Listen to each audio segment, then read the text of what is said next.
Hey kiddos, so we are going to talk about World War I in the 1920s today. We're going to recap everything that we've been talking about this week. So if you need to go ahead and grab your study guide, please do so. Remember that you can pause the video at any time if you need to write things down, to take some notes. Feel free to do that. Let's get started. So the first part of your study guide talks about the causes of World War I. There are four main causes, and they actually spell out main. M stands for militarism, so countries are wanting to make sure that they have a stockpile of weapons. They want to make sure that they are prepared for anything coming their way.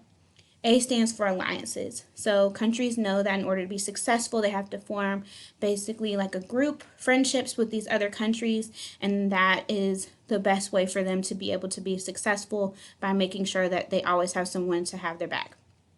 I stands for imperialism. We talked about last week how the United States was going around and taking over different countries in different areas, and not only were we doing that, but other countries around the world were doing that as well. N is nationalism. So nationalism basically is loyalty to your country. The more loyal your citizens are, the more successful you will be in getting them to want to do things for their country, including being soldiers and fighting. Okay, let's go over the different terms. So the first term is Great Migration. So during the Great Migration, African Americans are leaving the South by droves.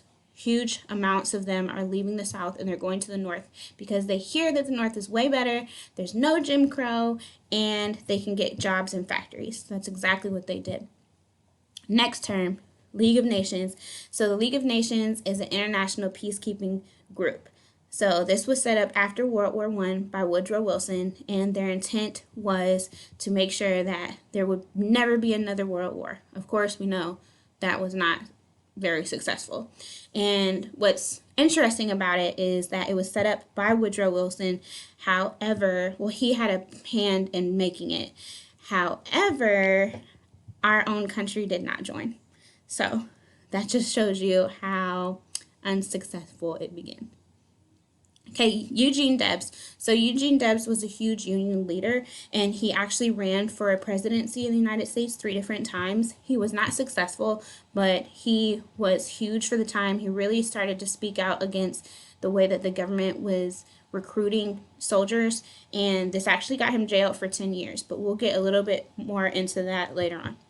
Next is isolationism. So after World War I, our country just wanted time to get themselves together. We needed the time to just regroup, shake everything off, and we wanted to have nothing to do with any outside affairs. We only wanted to focus on things happening domestically here in the United States, and that's what isolationism is. 18th Amendment. So a lot of times when people hear the 20s, they think of the vivacious energy, the Harlem Renaissance, the flappers, all of these different things. And they forget that during the 1920s, alcohol was illegal. And that has to do with the 18th Amendment, which was prohibition. No alcohol. Okay. 19th Amendment gave women the right to vote. Huge. Let's clap. Awesome. Because of the 19th Amendment, we now have the right to vote. Okay.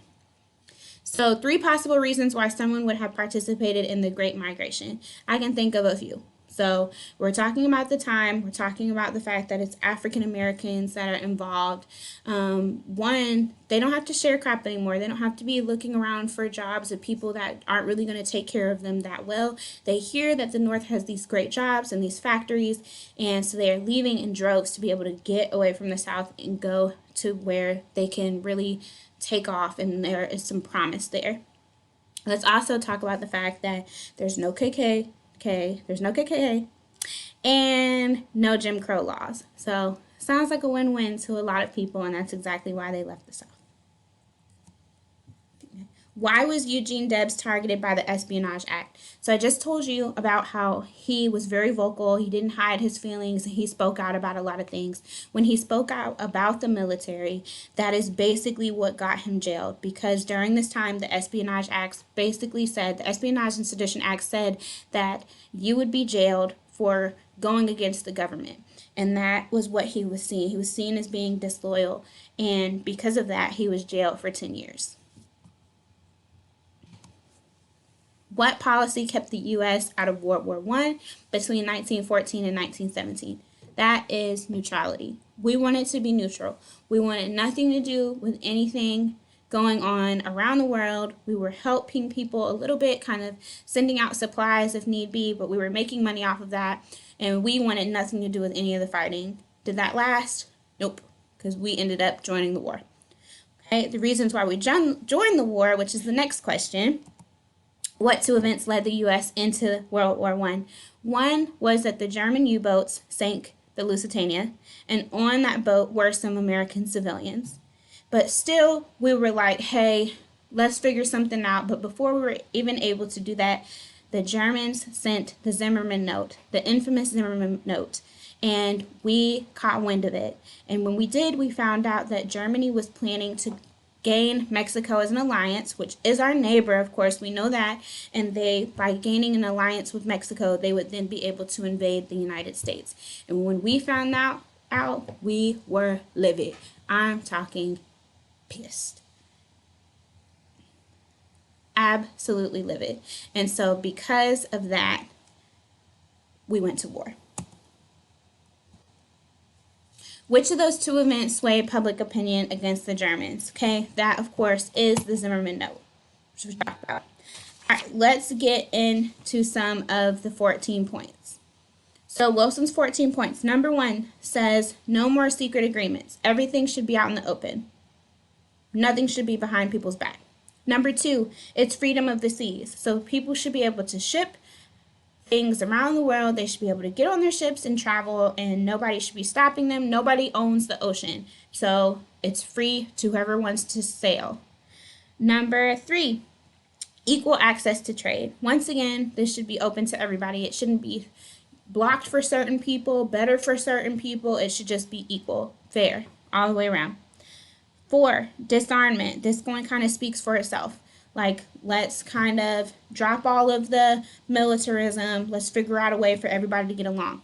Like I said, League of Nations is all about peace. Number 5, national self-determination. Okay, so some countries that were really small and were really fighting to have their freedom, he felt that they had deserved it, and that's exactly what he wanted to give them. And 14, so basically says that the League of Nations is going to continue to be an international peacekeeping group.